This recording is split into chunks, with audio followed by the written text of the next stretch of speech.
Welcome. My name is Daryl Cressman. I'm an assistant professor in the philosophy department at the Faculty of Arts and Social Sciences, and I'm also the program director for the BA Arts and Culture. I want to thank you all for watching today. It's a different type of open day situation, but nonetheless, I'm happy that you're considering attending the University of Maastricht and the BA Arts and Culture. So, at Maastricht University, in the Faculty of Arts and Social Sciences, we have 4 different programs. We have Digital Society, Global Studies, European Studies, and then we also have the Arts and Culture program. So let's begin with a question about arts and culture. Why are you considering doing a degree in arts and culture? Well, I would hazard to guess that if you're considering this program, you're the type of person who considers, is very inquisitive, of asking hard questions. You like to read. This is certainly one of the qualifications of the students that attend arts and culture.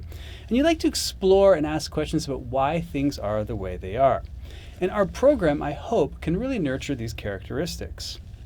We're an interdisciplinary program in which our courses have been designed with the input of faculty from all of the departments that make up the Faculty of Arts and Social Sciences. This includes historians, literary theorists, philosophers, people that work in science and technology studies, and political scientists.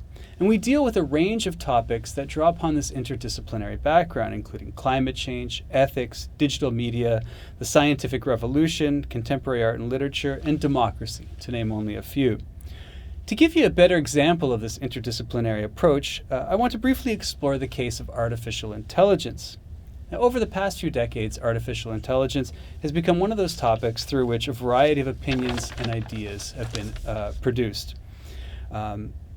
It's explored through film, it's explored through literature, it's a talking point for politics and economics. And at its extreme, it really presents this utopia of automation and free time and convenience. And the other extreme, of course, is some sort of AI apocalypse. But what is it then? What is artificial intelligence and how should we think about it? Our historians would tell you that AI has a history, and this history extends back decades, if not centuries. And this is a reminder that AI itself is not new, and that understanding the history of different attempts to replicate human intelligence through machines can better help us understand the present initiatives to do just that. Our philosophers concern themselves with the ethics of AI. Algorithmic bias, for example, or privacy concerns open up questions that allow us to think critically about the ways in which AI can shape the world around us. Also, philosophers are fascinated with questions about what is intelligence? What does it mean to learn something? What does it mean actually to be human? And can this be replicated through a machine? Now, this ties closely with the governance of AI, which political scientists and science and technology scholars are involved with. Who should direct the trajectory of innovation? Corporations, the state, citizens? Can the ends to which AI are designed and directed be different? Can it be democratic? We also draw upon, as I said, the work of our science and technology scholars. And these researchers look at the actual processes through which these technologies come into being, in which they're designed, in which they're used. Tracing how designers actually work and how individuals and small groups actually experience and use AI often opens up perspectives that can be overlooked when we talk about AI in general. Thus, carefully considering AI in its totality reveals the complexity of this topic. And for this, an interdisciplinary approach is necessary. And this is why I think the Arts and Culture program is essential for looking at these very complex and very timely questions. The program itself is quite demanding. It's a full-time program, which means that you should expect to spend approximately 40 hours a week studying and being in class. Now, we're an English language program, and all courses are taught in English, but the opportunity to write some of your papers in Dutch also exists. Now, you've probably heard a lot about PBL here in Maastricht, and I think you'll be if you would like to explore that in more detail, there are lots of opportunities to do so through the open days and things like that. And I don't want to get too much into PBL, but I want to stress one aspect of the education here at FASOS in the Arts and Culture program that I find to be quite interesting and fascinating, which is the small group dynamics. A typical course consists of one lecture and two 2-hour tutorials per week. These tutorials are usually maxed out at about 12 or 13 people, so you really get to know your fellow students. And they're also organized by docents, which are master's students or PhD students, or faculty like myself. And so you really have the opportunity to work closely with, at times, world-renowned experts in small groups. And this is something really unique about the Arts and Culture program. Small tutorial groups with professors who really are renowned scholars. And unlike other universities and programs where professors are insulated from students, here you can see them in the hallways, at the cafes, and so there's a real conviviality to the day-to-day life in the Arts and Culture program. We also pride ourselves on the cosmopolitan nature of our faculty and students. As you can see from this slide, 75% of our first-year students come from outside of the Netherlands, and almost 50% of our instructors from outside of the Netherlands as well. Now, the program itself consists of 3 different, oh, I got the wrong slide. Okay, my apologies. The program itself consists of 3 different phases. The elementary phase, which runs for the first year and a half, and it's structured and fixed, and all the students take the same courses. The graduation phase is the phase in which you can take electives and then either undertake an internship, a minor, or an exchange. And the final is the thesis, in which, you write your final thesis. It's very demanding, 8 to 10,000 words, and it's the last 4 months of your academic program, so the end of year 3. And so this is the 3 parts that make up the program. Here you can see more details. The elementary phase and the graduation phase. I'm actually here with 2 students from Arts and Culture as well, and I'd like to ask them to speak a little bit about their experiences. So I'm going to turn it over to Pia now, who's going to talk about some of the courses that she took and what she liked in the program. Yes, so my favorite courses during the Arts and Culture program were the Apollon Dionysus course during the first year. It's actually the first course you're going to take, and it's about the history of Western philosophy. So it starts with Socrates and it ends with Foucault in the 1960s. And what I really liked about that course is that it gave you an overview over all these different scholars, their ideas, but also how they connect and how you can see these almost old ideas from ancient times and how they're still present today and what kind of influence they still have. I also really liked art and modernity because I'm interested in art history. And that course also gives you an overview of not just art and the paintings and what they mean, but also it includes marginalized groups that are usually not talked about in art history. So for example, women that painted, or how Orientalism was presented in works of fiction back then. What I liked during the electives is, one of my favorite electives was art, literature and techno-science. So I graduated last year in 2021.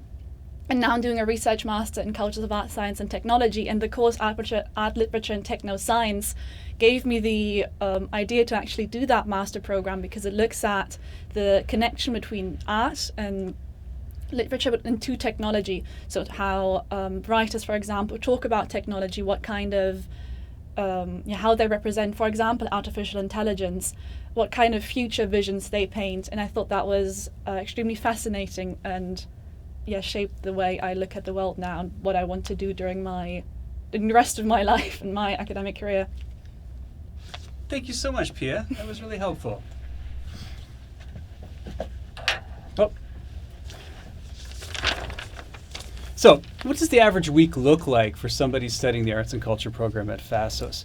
Well, we have a fixed schedule of tutorials and lectures, and all educational activities are booked for 2-hour slots, 8:30, 11 a.m., 1:30 in the afternoon, and 4 o'clock.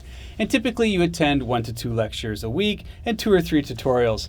So in total, about 6 to 10 hours a week in class. Add on to this meetings and with mentors and preparation required for tutorials and lectures, and you can see how your week fills up quite quickly. And so I'm going to ask another student here, Florian, for his reflections and experiences in the Arts and Culture program itself. And Florian, what did an average week look like for you when you were in the Arts and Culture program? Well, if I think back to my average class years, I would think back to the first years of the study, so where you have a really neat structure which consists of 2 tutorials that belong to the content course that you're currently taking, and 1 tutorial that belongs to the skill course you're currently taking. It's the system of how arts and culture is taught. You have a content course which gives you all the material and theoretical knowledge and background that you need to process certain ideas, and then you have a skill course that gives you the methodology in which to access this on a deeper level and also make it more digestible to the audience that you're gonna have when you write a paper. So for me, my average week was like looking at the 2 tutorials for the content course that were coming up and the topics that each of these steps would include.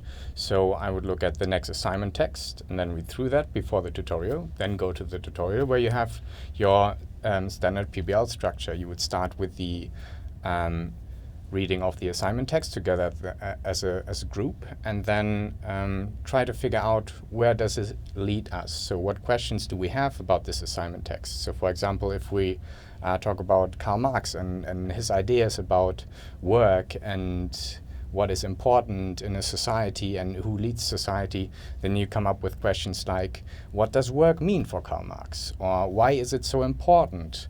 And why is labor a very central term for his ideas?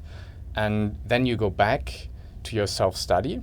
So this is between tutorial 1 and 2 of the content course. You read the material that you were given and you try to look outside the box a little bit as well if you can find material additionally to the ones that are proposed in class. And then you come back to the second tutorial, and there you discuss everything you've read with the rest of the group, and partially also with your tutor, who just acts as a supervisor in that regard. So the main work is done as a group with your peers. And then the skill course runs along the side. So it's not necessarily directly connected with tutorial 1 and 2 of the content course, but rather happens in between, where you work on a similar material, but more on the methodological part, as I said before.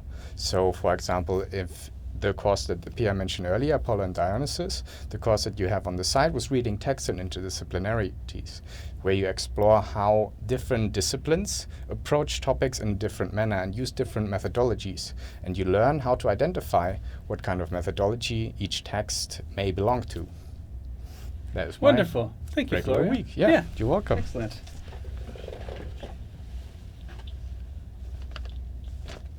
So, as you can see, we have a skills trajectory as well, which Florian was just speaking about, where you really learn a lot of academic skills ranging from discourse analysis, conceptual analysis, and all of these skills are essential for writing academic papers that are clearly articulated, well-researched, and understood by the academic community as a whole.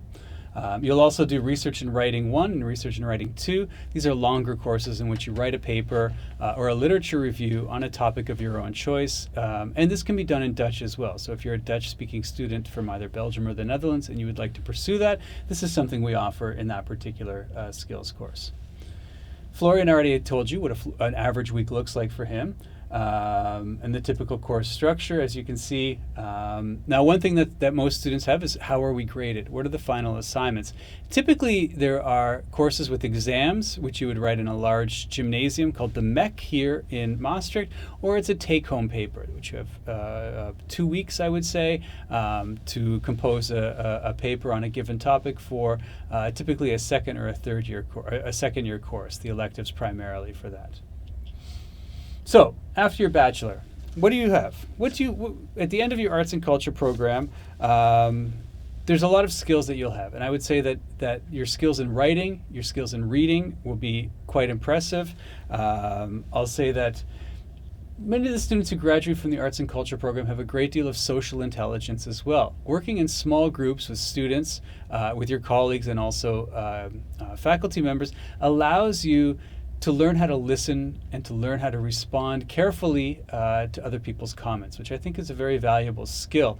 And besides that, of course, you'll learn a lot about different contemporary issues that can be helpful. Many of our graduates have gone on to master's programs here at FASOS. Pia herself is in the Cultures of Art, Science, and Technology master's program. As you can see from the list here, we also have a variety of master's programs ranging that correspond nicely with the arts and culture curriculum. Career perspectives. Well, there are a variety of careers that people can go towards at the end of your degree, including journalism, politics, government, cultural organizations, media, museums. We have arts and culture graduates located throughout Maastricht and Limburg and the Netherlands, working at a variety of interesting places. As I said, museums, archives, cinemas. There's a large number of places where you could end up working. So, what are your plans after graduation? This is the big question, but of course one you have to think about in 3 years when you actually graduate from our program. In the meantime, I hope you do consider the Arts and Culture program. There are a number of digital resources here for you to look at. The application deadline is April 1st, 2022 for non-EU citizens and May 1st for EU citizens. You can see here the links of information through Facebook, through StudyLink. You can email one of the many people that we have on board here that can help you with your application. And we also have information through experience days. The experience days typically are done in person, but the upcoming experience day will be online. And this is an opportunity to sit through a PBL class, to see the experience of attending a university classroom in the Arts and Culture program. And you can register now on the website as you see there. And of course, we have a Facebook community. Do we have Instagram? Yes. Yeah, we have Instagram. We got everything. It's really phenomenal. So there are a lot of different media available for you to better get insights into the program that we offer, the Arts and Culture program. Thank you very much for your attention, and I look forward to seeing you in the future.